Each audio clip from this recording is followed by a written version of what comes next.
এসআইআরের ফলে কেবল মুসলিমরা নয়, সমস্যায় পড়তে চলেছে বাংলাদেশ থেকে উদ্বাস্তু হয়ে আসা বড় অংশের হিন্দুরা।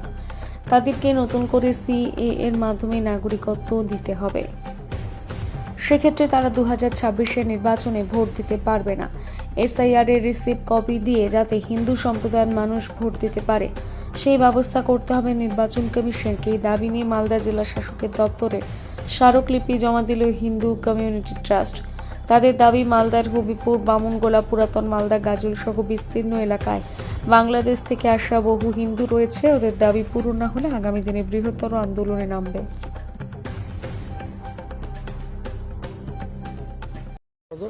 কেটে গেছে প্রথম থেকে বলো রিপিট। আমরা আজকে ডেপুটেশন দিতে এসেছি মাননীয় ডিএম স্যারের কাছে যে এসআইআর সংক্রান্ত যে হিন্দুদের, বাঙালি হিন্দুদের যে সমস্যা হচ্ছে, বিশেষ করে বাংলাদেশ থেকে যারা উদ্বাস্তু হিন্দু বা শরণার্থী হিন্দু যাদের সমস্যা হচ্ছে, সব জায়গায় বলা হচ্ছে যে হিন্দুদের কোনো সমস্যা হবে না, থাকতে পারবে, কিন্তু বাস্তবে সেটা ভুল। থাকতে পারলেও তাদেরকে সিএ এর মাধ্যমে অ্যাপ্লাই করতে হবে এবং সেটা হচ্ছে খুবই কমপ্লেক্সিটি, জটিলতার বিষয়। হ্যাঁ, এখনও পর্যন্ত 50,000 অ্যাপ্লাই করে কেউ নাগরিকত্ব পায়নি।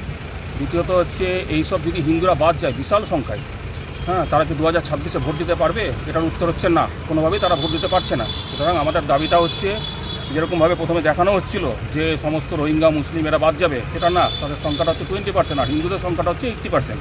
সুতরাং আমাদের দাবিটা হচ্ছে এসআইআরের যে রিসিপ্ট কপিটা হচ্ছে তার উপরে বেস করে বাংলাদেশি যারা শরণার্থী হিন্দু আছে, যারা উদ্বাস্তু হিন্দু আছে, যেমন পাল, হালদার, বিশ্বাস, বালা, সিকদার টাইটেলের, তারা যাতে 2026-এ এসআইআরের রিসিপ্ট কপির উপরে যাতে ভোটটা দিতে পারে তার জন্য একটা অ্যামেন্ডমেন্ট বা অর্ডিন্যান্স কেন্দ্রীয় সরকার জারি করবে।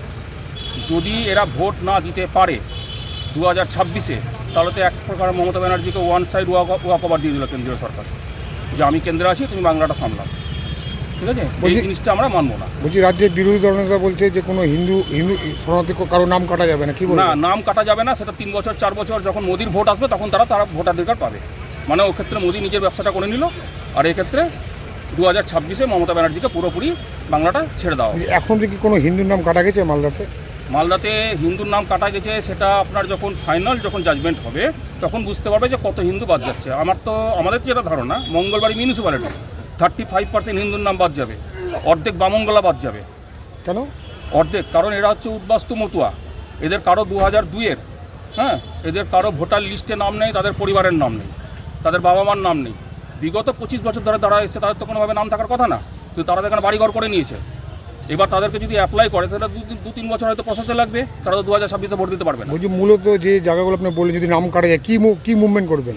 আমরা হচ্ছে গোটা মালদা জেলা বিভিন্ন ব্লক, বিশেষত যে ব্লকগুলো আছে, গাজল, হবিবপুর, ওলমালদা মিউনিসিপ্যালিটি, বামনগোলা, যেসব ব্লক আছে সেই সব ব্লকে আমরা এগুলো অবরোধ ডাকবো, রাস্তা অবরোধ করব, এবং এই সব ব্লকে বিশেষ করে ওলমালদা, গাজল, হবিবপুর যারা এমএলএ আছে, যারা এমপি আছে, হ্যাঁ, তাদের বাড়িঘর আমরা ঘেরাও করবো। আপনার নাম রেজিগনেশন? সব্যসাচী দাস, হিন্দু কমিউনিটি ট্রাস্টের জেলা কমিটির সদস্য।